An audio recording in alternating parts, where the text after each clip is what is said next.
Yeah, Dante, the first thing you're gonna have to do is you're gonna have to say your surname, right? Because otherwise, when I come to record my intro, I'll completely fumble it and I'll misrepresent you. Well, it's pronounced Bonutto. But see, I don't think I would have got that. Okay, Bonutto. Yeah, yeah. Bonutto, yeah, no, I do it quite often. Obviously, it's a very eclectic podcast, but quite often I'll speak to musicians more from your realm, kind of your side of things. Maybe Right. maybe the Scandinavian, and I mean, I'm doing my best, but sometimes I'm all over the place with my vowels and consonants. Bonutto is how it's pronounced. Yes. Bonutto, Bonutto. Yeah. All right, well, that's off to a good start. Yeah. So yeah, I'll just do a bit of scene setting. So the one time I think that we've ever met, I had to go. Well, I went for lunch with you at some fancy fish restaurant during the days I was editing Kerrang, and it was a faintly embarrassing meeting because I think I'd committed to putting one of your acts on the cover of Kerrang, and then Bauer Media, the Colossus, the corporate Colossus that owned Kerrang at that time, they seemingly had an existential nightmare and decided that I could pick 10 bands that could be on the cover of Kerrang, and I had to rotate them. And this went on for years and years and years, which I always think is testament to the fact that I'm a very creative person and can think of many ways to get the same band on the cover and over and over again. But as you can imagine, it was not what I think a music magazine should be. So we had a very awkward lunch. Though I do remember it being the fish being very tasty. But since in the years that have passed, I have become much more aware of what you've done within rock music and within the music industry, and I think that Spinefarm in particular has been on such a tear in recent years in terms of the bands you've signed and what you've done with them, that I just thought it'd be amazing if you would come on the podcast and tell your story a little bit, just so basically like it was 10 years ago, but without the nice fish and without the awkwardness.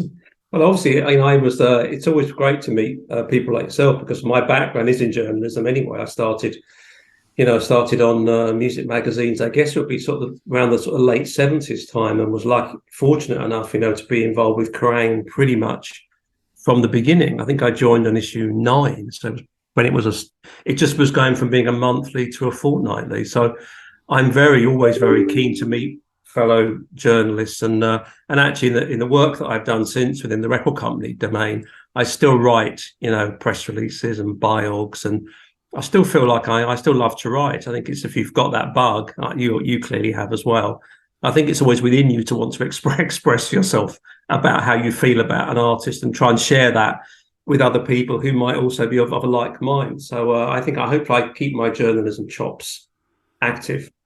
It's interesting as I wang on endlessly about on the podcast. I'm writing a book at the moment, and I've kind of been invigilating a lot of the reasons why I wanted to write about music in the first place. And I think where I've arrived is that quite simply, I just could not deal with being simply a consumer. Like I wanted to have a say. I just loved this stuff so much that Yeah. I mean, there's probably like a sort of negative psychological reading to that, if I'm being honest. That part of me is like feels like what I have to say is important in some way, but it definitely felt like I was frustrated, when I couldn't talk about the music I liked, and that's kind of why I started a fanzine, and then that's kind of how I ended up, doing it for a living from that point on. Was that similar to you? Was it that you wanted to be more than just a fan? I think, when I was sort of at college thinking what I would do with my life, I never envisaged I could work with music. Music was something that I enjoyed, and I went out and bought records, and I loved it. And it was a consuming passion, but I had no point of reference to get into the music industry. So, but I was a big reader of music magazines, and I bought them all. And the one that I gravitated to was Sounds, simply because of Jeff Barton, mainly as a writer. He was writing about rock, but there was people like Gary Bushell there, and Pete Makovsky was there, and other great writers were there who I got to know and work with in time. And so I just gradually found my way in, through various routes into being a rock journalist. And and yeah, and I love the fact that I was able to express my thoughts about music that I really loved. And of course, I was fortunate because I was doing it pre the internet, which I think changed the landscape a lot, for what I would for the job that I was doing. And I suppose I think myself and my colleagues on Kerrang really felt a sense of responsibility because we felt we were fans, we related to fans, and we were in a fortunate position of having access to the artists. So we had to take this precious information that we were getting from the source and transmit that to people that people wanted to read about it and could only really read about it in Kerrang probably at that point because we were the sole voice, of the heavy metal Bible, I think what it was called at the time back in the 80s. So I think we really enjoyed ourselves and we definitely it never felt like a job. We went into the office in the morning, it just never felt like going to work. It felt like doing something you really loved and would probably have done had they not paid us. We didn't want to tell anybody that. We probably would have just turned up, and just got on with it, whether we were paid or not. Yeah, from being there, I mean, I always felt like a real outsider when I was at Kerrang because I'd been there. My kind of road to Damascus with music journalism as the enemy. That Right. was changed my life, But I ended up at Kerrang, and always kind of felt like, sort of a bit on the outside looking in, which is a weird position for an editor to be. But I also was very impressed by kind of like the ethos of Kerrang that definitely felt like it had existed for many years and it had been passed down. And one of the things I always heard over and over again was, by fans for fans. That was Yeah. all. So you Very saying much. that's kind of really. Totally. But who do you think where do you think that came from? Who do you think instilled that? I think because Kerrang came out of sort of a supplement with Sounds magazine, which I guess it was Jeff Barton was driving that. I think it was done for the love of it because I guess there was no real reason to do that apart from to have a specialist magazine that talked about a particular genre that people loved and felt passionately about. So I think it was born out of a sense of love. I think it was I guess it tested the water. The reaction was very good. And so it became its own sort of standalone magazine. And I say I was fortunate, I really was fortunate, I guess, to end up being the sole actually full-time employee when I started on issue 8 or 9, I think it was Meatloaf cover, I think it was when I started then. And for me, that was just an amazing opportunity. And never even had a record player in the office at the time. We shared a record player with Record Mirror, I seem to recall. But it was there, and there was the beating heart of metal existed, and gradually, more people kind of bolted on around me as time went on, and we grew, and eventually outsold Sounds, if I remember correctly. It was a big thing because there was no wastage with Kerrang. It was only everything in there. If you're a rock fan, you could read it from page 1 to page whatever. It was all for you. There wasn't any wastage in terms of content, and it was written by people who, one, were highly intelligent and very qualified, had an enormous encyclopedic knowledge of music, i.e. Malcolm Dome, who was Google, who was Wikipedia before those things existed, had an incredible knowledge of music, and it's a huge loss to our world, I have to say, very sad. And we put it together. We often, one thing we did try and do was we tried to establish relationships with the managers and the bands, so we weren't just going through the record company. Because although I work at a record company and I hope we're very informed and professional and excited and enthusiastic and passionate, sometimes you'd phone a PR person who you knew more about the band than they did, and that wasn't a great start to the conversation. So we wanted to get to the source. So I think people trusted us. I think bands trusted us, managers trusted us, labels trusted us. And we were able to get the information kind of hot off the press. And, Malcolm was doing that job on the newspapers without really access to press releases. He was just doing it on his encyclopedic knowledge and contacts and having 2 phones pressed to his ears and hammering out the information on a steam-driven typewriter. It was incredible. I watched Malcolm do that every day. It was incredible. We were in awe of his knowledge and his commitment to that magazine. And I think he was probably the beating heart of the magazine, I would say, at that point. And he was in at 6 in the morning in the office, working away. And we tried to keep up as best we could, did our best. But it was absolutely, and Ross Halfin's photographs, Ross going on the road with the bands, becoming part of their entourage.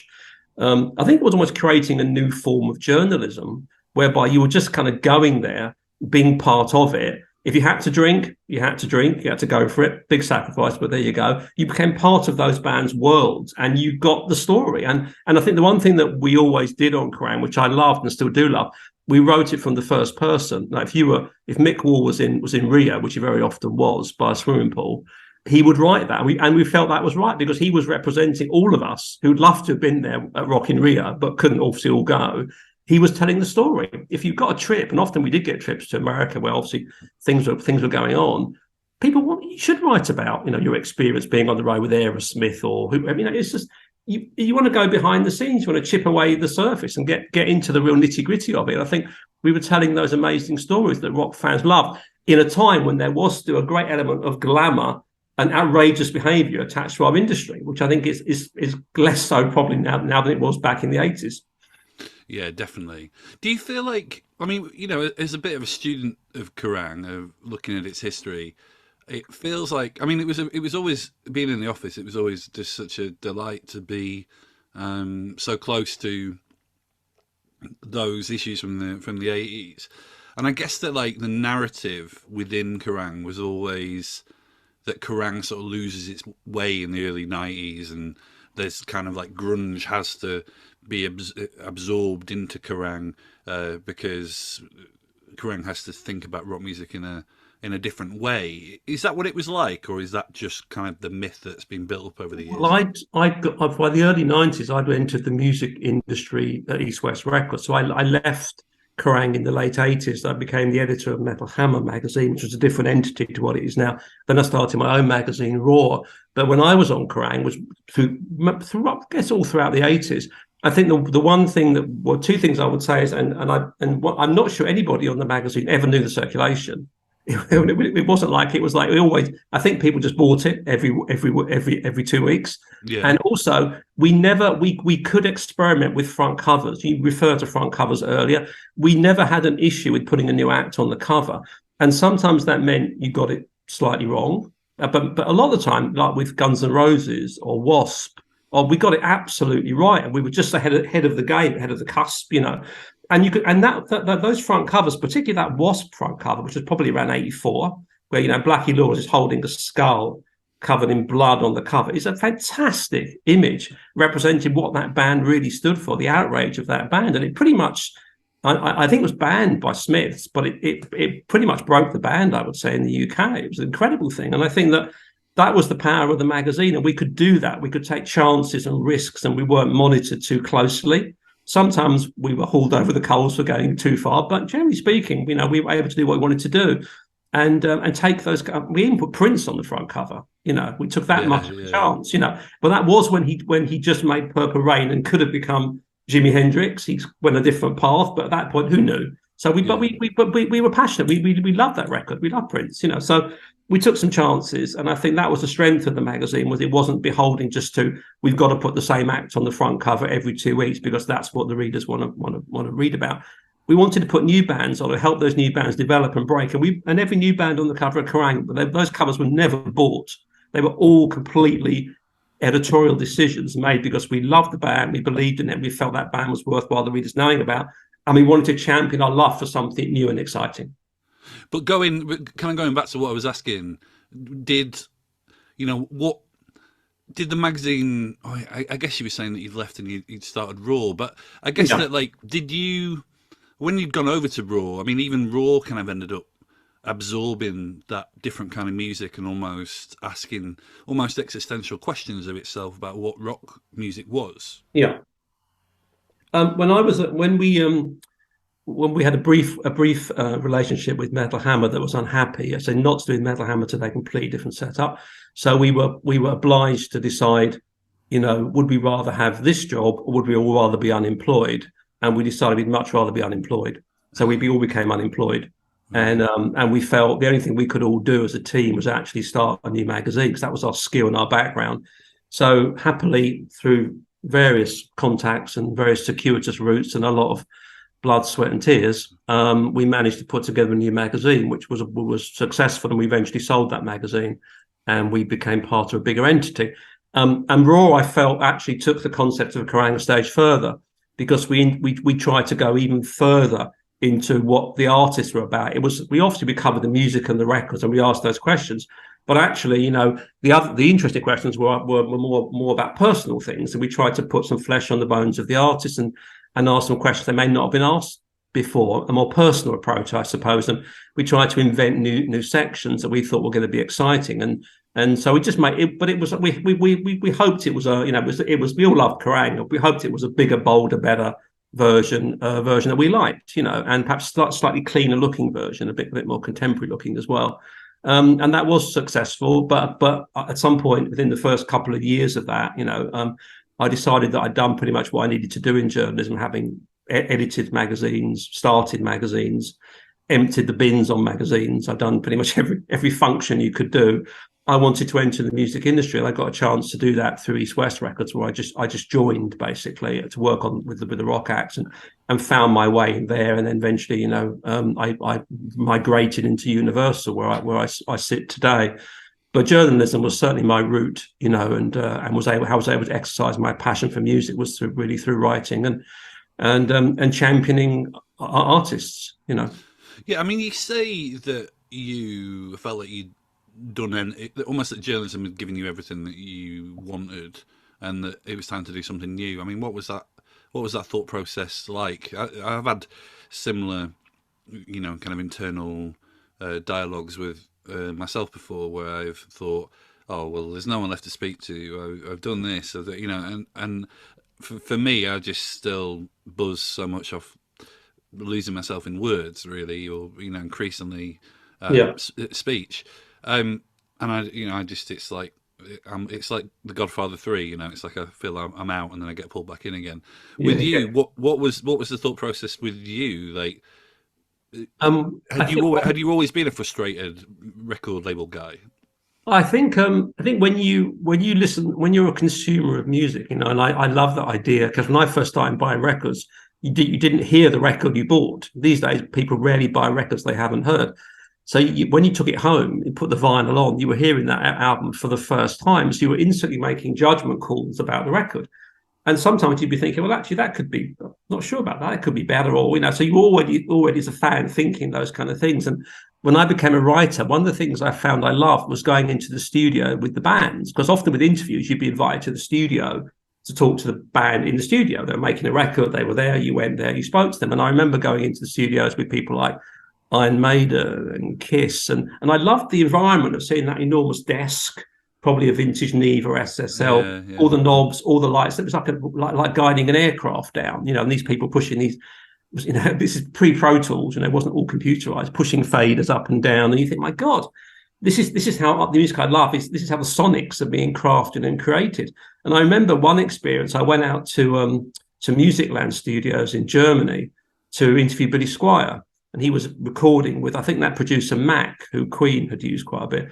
And I went down and I met Billy in the studio, and we just spoke, and he said, "Do you want to just hang out a bit?" So I said, "Yeah." So I just literally sat there while he was recording and working, and I found the whole process of the recording thing really fascinating. And I love seeing the decisions, the choices, the frustrations, the angst.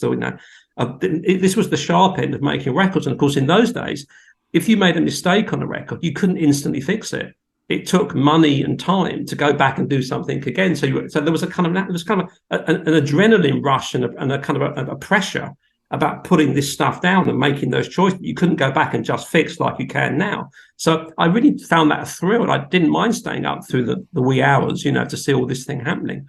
And so that, I think, so inside, I probably always felt there was a bit of an A&R man in me. There probably is in every rock fan. There's at this point an A&R man. Everyone's got an opinion, So I think when I went to Warner's, one thing I really wanted to do was try and get involved, rather than hearing the music, get involved with the previous process of, making the music. And I guess before that, signing the artist to the label, getting involved right from the beginning and being involved in that whole process, and hopefully bringing my mentality as a fan, hopefully a professional fan, to play, because that's really what it's about. You don't want to be hearing this. I was never hearing it thinking, "My God, can this get on the radio?" Or I'm a rock fan. I want to hear something that's going to move me emotionally. I want to feel that music.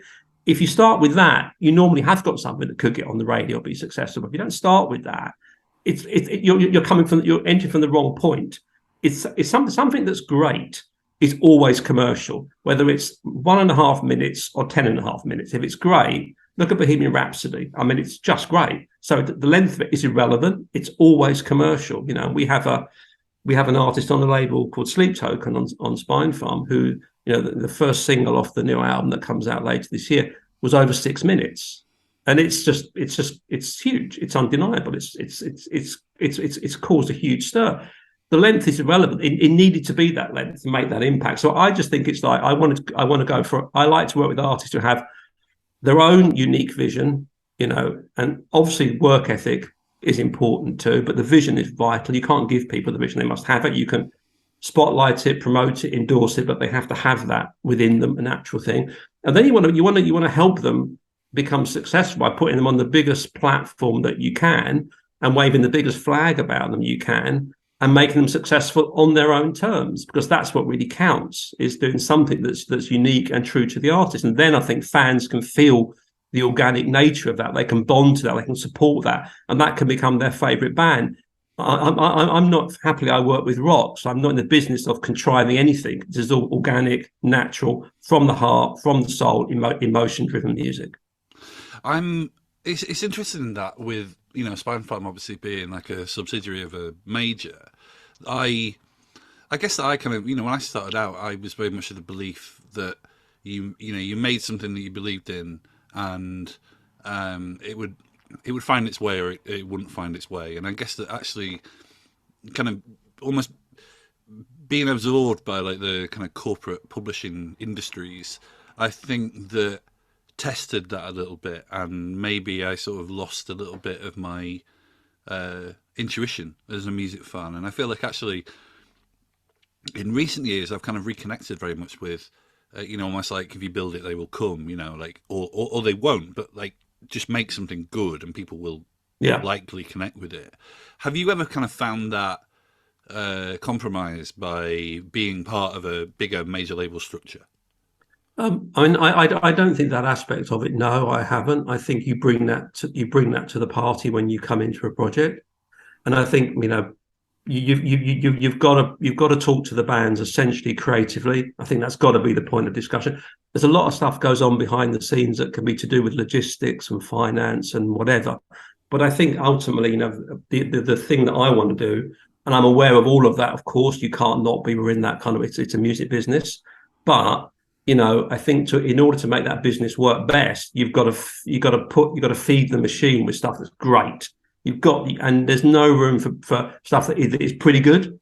It's got to be undeniably great. So that's what I try and do, is try and encourage the artists to achieve that and give them the opportunity to achieve that as best I can. Be that through contacts, advice, encouragement, whatever that takes. And it's different for every artist, clearly. You know, that's what we have to find, the key that unlocks the particular door for them. And I know you're a great lover of music like I am. So there's been a lot of great artists who haven't achieved their potential, a lot of great records that people have never heard. And that upsets me. It means these things have become kind of cult classic, which is kind of cool, I guess, in its own right. But they should have been a lot bigger.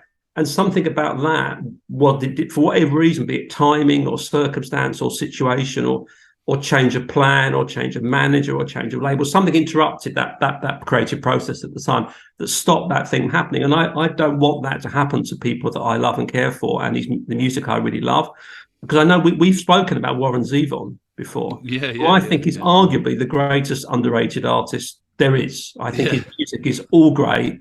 I think he had an incredible backstory. It's sad he's not around anymore. And actually, Werewolves of London is not a track he would want to hang his hat on and be remembered by. Though it's a good song, it wasn't one that you would say, well, that's his classic. It isn't his classic, actually. There's a lot of fantastic songs. So someone like that always inspires me to think, I don't want to, how could that have happened? How could that guy not have been a much, much bigger star than he is? And I don't want anyone I work with, I would never want that. I would always want to think, well, don't be the great undiscovered gem.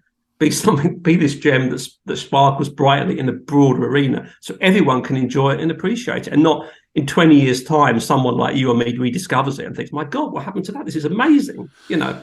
Yeah, I mean, I've actually arrived at a point where I think that if things are, I mean, obviously good is subjective, right? But like, if, you know, the things that are special, I think ultimately do find love. It's just you want that stuff to happen when someone has got air in their lungs and they can Yeah. actually enjoy it. You mentioned Sleep Token before. I imagine that you're one of a very small number of people in the music industry who actually know who those people are, but also it is amazing kind of watching the buzz about that band, because in many ways they just do everything that almost like they almost do everything that you they almost kind of like contradict some of the rules that have existed in the music industry for a significant amount of time. I think they've almost kind of garnered that buzz because they have gone left when some bands go right or what have you. Is that how much of that has been design, or how much of that has been organic? Well, I think in the case of that band, it's all organic. I think one of the things that has happened in the music industry now is that there aren't really no rules anymore, and if there are, they should be torn up and burnt immediately because they don't work. And as a label, we really try and treat every artist we work with differently when we try and come up with ideas and campaigns or suggestions that are completely bespoke and for that artist alone. I think that's the only way you can do it because every artist is now different. A lot of artists are blurring the boundaries between genres. And I think in a streaming world, people are hearing a lot more music, a lot more genres, and their ears are open, attuned to that mix of styles and substance.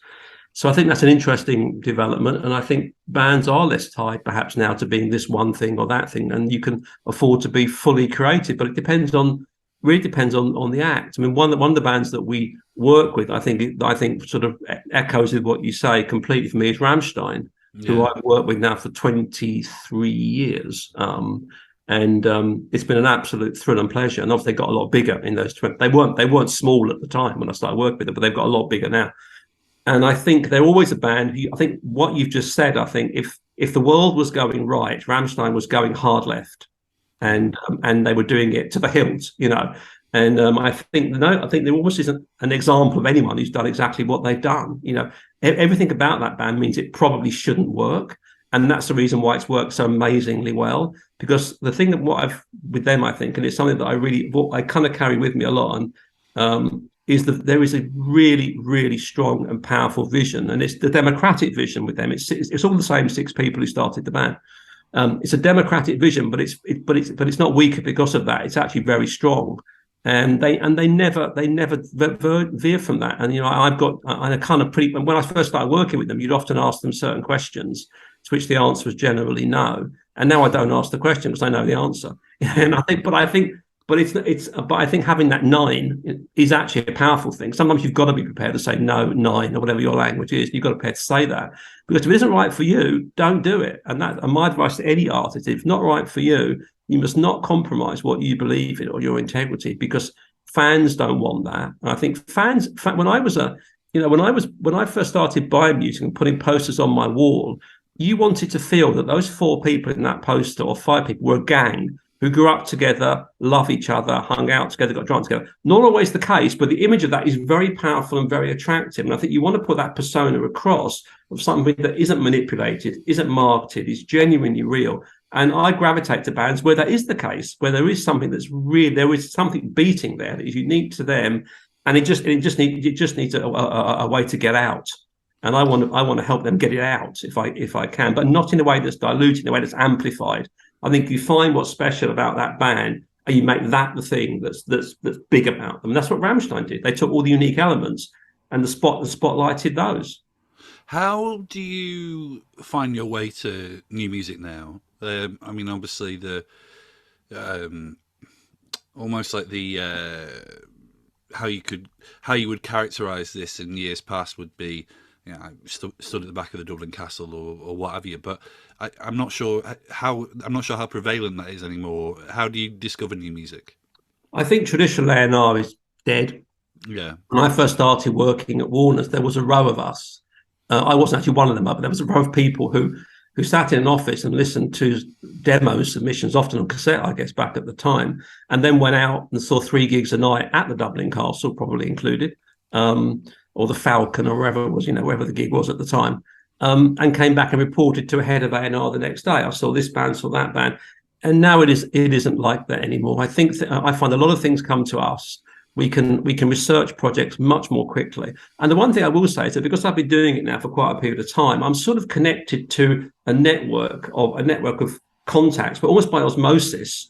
You will hear something because if you're on the internet as well and you listen to that, I mean, things pop up at you all the time. So I think it's more being part of it. And I think if you're passionate and you're all in, which we have to be, you've got to be all in this business, you will find out normally about things. And I think one of the things I do think that's been true of Spinefarm, I don't think there's ever been a band that we didn't sign, that we didn't know about, that somebody else signed we weren't aware of. I think we've always been aware of what is going on. Fingers crossed that will always remain, touch wood, always remain true. But I think I think if you're connected to the scene, you're just part of it. You know the people. It's not the rock community is not huge internationally. And a lot of the people I know have been doing it for a long time, like I have. So I've known them in different guises over the years. So I just think that you will get to hear about stuff, but you got to be open to it. You can't not listen to new music because that's the exciting thing. We all want to find the great new band. I think hard though that is to do sometimes. And actually, the thing that's always working against that is I think that. I won't say that Spinefarm's not the biggest label in the world, but even for us, taking an artist that's completely new and developing that act from nothing is quite difficult because obviously we've got a lot of things going on. So sometimes that really initial work is almost better done by the band themselves, by a smaller label, or by the management, or some other system, and then we can sort of come on board perhaps at a later point when there's more going on, and we can then run with it from the beginning. I think that's kind of a nice relationship, I think, with us in the more independent world. But the real thrill, I think, is actually finding something that's absolutely untouched, and you're the first person that's kind of engaged with it, and that's the dream, I guess. And then that thing goes on to become, Rammstein. That's what we hope for. Yeah, what's the initial conversations when you are attempting to woo or start a relationship with a band? Because I imagine kind of it works in that Spinefarm signed so many kind of potent, hot, hyped, whatever you want to call it, acts in recent years. Does it like the more those bands are added to the roster, the more enticing the label is for acts? Well, I think certainly, I think people are, I think the label is only as strong as the bands that you represent. Obviously, you want to have a good reputation. That's very important. But I think people know of the label more through the bands these days. So yes, the roster is very important, and obviously we 100% believe in champion everybody who's associated with the label, and we do our absolute best for all of those artists.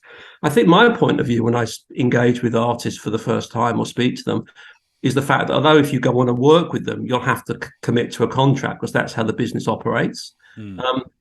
You normally don't refer back to that contract very much once the band's been signed. Once the deal is done, the relationship is based more on trust. And so I think people have to trust you from the beginning, or they won't even go as far as signing the contract, is the truth. So I think you want to just make sure, one, you're on the same wavelength, two, you've got some common ground, three, the artist can feel you're actually passionate about what they do, because every artist should have that as a minimum requirement. You should actually really feel what they're doing, be passionate about it, have an opinion about it, and be engaged and attracted by it. And then they can trust you when they hand over their dreams and hopes and aspirations and their music. When they put that Ming vase in your hands, they better think you're not going to drop it, because that's everything to them. We work with a number of different artists. That's their one thing. That's them 24 hours a day. I think you have to respect that and look at and protect what that is, and they have to know you're going to be all in and do a great job for them, which is what clearly we try and do, whatever that involves. So the trust thing, I think, is the number one thing, and that's why I hope that we manage to build up with the artists. And the side of that normally is working with artists for a long period of time, which happily we have, because then it feels more like a family relationship, and you get to know people personally. And there's nothing more pleasurable, I think, than sharing success with people you actually care about and like, and we do that with our artists. I mean, the industry's changed so much in the time that you've been in it. I feel like it is changing at an exponential rate in the here and now. How important, how much time, how much of your time is devoted to streaming or TikTok or other ways of people consuming your music, the music that Spinefarm release? Yeah, I think we want to be on top of all of the ways that people consume music. I think that's reasonable because the industry, as you say, I've seen a lot of change since I started. I've really said, well, I mean, when I was a journalist, I was really using a typewriter. People Yeah, now would think that's almost unthinkable. People still play vinyl, but do they use a typewriter? I'm not sure about that. So I've seen a lot of things. I've seen technology come on board like a tidal wave, really. And I think things that whatever you think about any of that, you can't turn the clock back. You have to go with the flow of it. And I'm very much about if some doors have closed, then there's many others will open. And the great thing that I take from all of this, however people engage with music, is the fact they engage with music. And I think people have more chance to do that now than ever before. Like if I said to you now, and look, oh, by the way, I've just heard this great artist called Black Sabbath, and you'd never heard of them. I know you have, but you'd never heard of them. yeah, Within half an hour, you could do a pretty good job at knowing a lot about Black Sabbath by going on Wikipedia, Spotify, YouTube. You'd know enough to have a conversation about that. Back in the day, God, that would have taken me months of research. yeah, I'm not sure how I would have even started that, writing letters to people, whatever. So I think it's great that people can find out about our history of our music, engage with classic catalogue, just make music much more a part of their life than it's ever been before. So for me, that's very inspiring and exciting. And it means that if someone's going to have music as a soundtrack to their life, which music fans do, I want to make sure our artists are part of that soundtrack. And and a lot of times they really are. And the other thing I find inspiring about that is that sometimes when you see reactions from fans, which of course the internet allows you to see, that wasn't the case before. Sometimes music isn't just something that people put on to enjoy or reflect their mood. It's actually a form of salvation for them mentally and emotionally. And that I find that quite moving. I really do. I think it's something that when I was growing up, I sort of felt that too. I wanted to find a way in, not to be an outsider, be connected to something, and rock music was that something for me. And I get quite moved by seeing people's stories about how songs have almost saved their life. And I don't say that light. I think that's in many cases, that's probably genuinely true. yeah. No, I always, my favorite thing about editing Kerrang was by a million gazillion miles was being at download and standing at the front of the siding tent and watching kids just freak out about meeting people whose music they loved. That was just like, if you could bottle that, that was basically everything, everything that I got into it for. With streaming, though, I guess, with, obviously there's a big conversation that exists about how sustainable it is in terms of musicians making a living. And my very limited understanding of economics and capitalism tells me that the decline of a physical product means it's harder to monetize what it is that you're trying to sell. Are you optimistic about the fact that money can be made in this brave new world?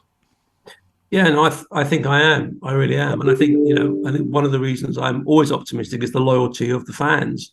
I think often with people who really, and I'm one of those, I still buy records all the time.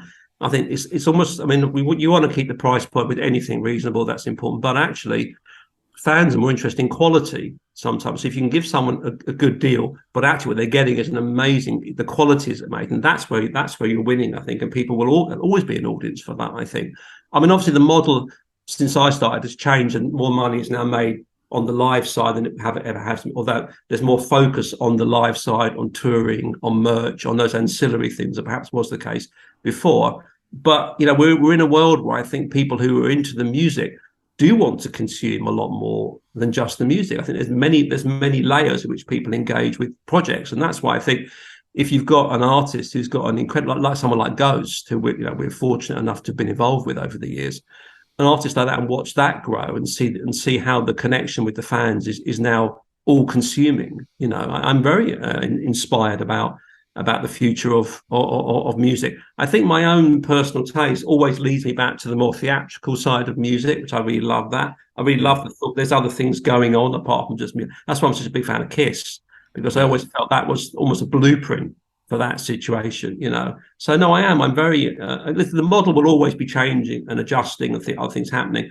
But at the end of the day, the number one thing which we came back to, which we were talking about before, is if you are going to exist in this world, you have to absolutely make a difference and be great. There just isn't room for stuff that isn't really, really, really great anymore. And I think because it is a cluttered marketplace, so you've got to find a way of rising to the surface. And the only way to do that is through not second guessing the market, doing something you genuinely believe in. That'll be your passion. Then therefore you'll do it very, very well indeed, and do that. And then if you do that, hopefully people will find a connection with what you do. But it's got to be real, and it's got to be from the heart, and it's got to be really, really meant.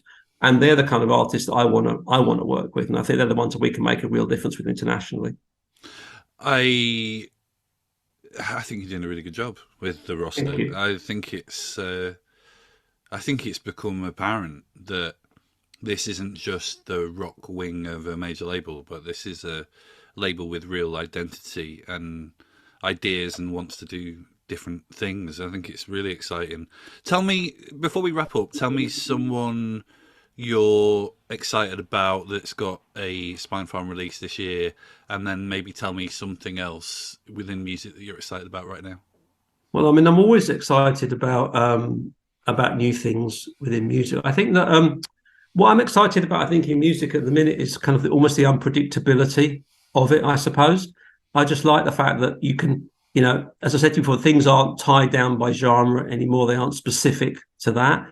And I'm always interested in that, but I'm also very interested in stuff that's got the bigger vision, the theatrical aspect. I just, and sometimes I think, I've heard people say to bands who have that element in them, why do you do that? And my question is, why don't you do that? I think if you get it right and you do it from the heart, and it's really great, I think it's just amazingly exciting for fans. So I'm always on the lookout for something that really moves the needle in that respect. And I'm sure that there'll be something out there soon that I will find and connect with. And in terms of an existing release that we have on the roster, I'd have to say the Sleep Token album that comes out in May of this year. I think that's going to be an incredible release, and not just for the artist and the label, but both of those. I think for music, I think it's groundbreaking, and I think it's quite hard to break ground in the music industry now, where so much has been done. And that's probably the hardest thing actually to do, is put your own unique spin on it. And I think I think Sleep Token is very much that. So I'm thrilled about that. Amazing. Thanks so much for speaking to me, Dante. I think this has definitely been worth the 7-month wait or whatever it is at this point. But thank you so much.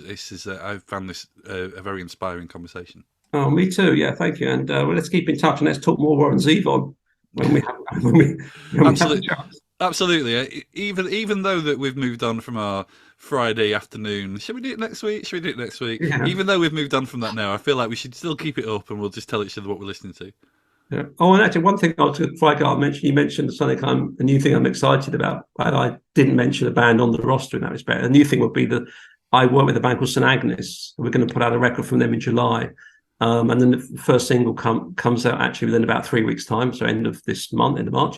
But I think they're really cool, and I've wanted to work with them for a number of years. The stars finally aligned, so I think they are again a band who are absolutely committed to what they do, and it's every second of their existence. And I really, really love working with people where they're all in. If someone's all in, you just got to respect that. It's just great. I can work with that, and I think people that control what they do completely, which they do, that's where you get a real vision, where you get something that's genuinely sort of handcrafted thing, which is what I love, So I think that's true of Sleep Token. It's true of them as well. I think it's unique visions that are completely curated. And I love artists like that. Amazing. Thanks so much, Dante. Oh, pleasure. Good to see you. See you later. Have a good weekend, man. Bye. See you later. Bye. Bye.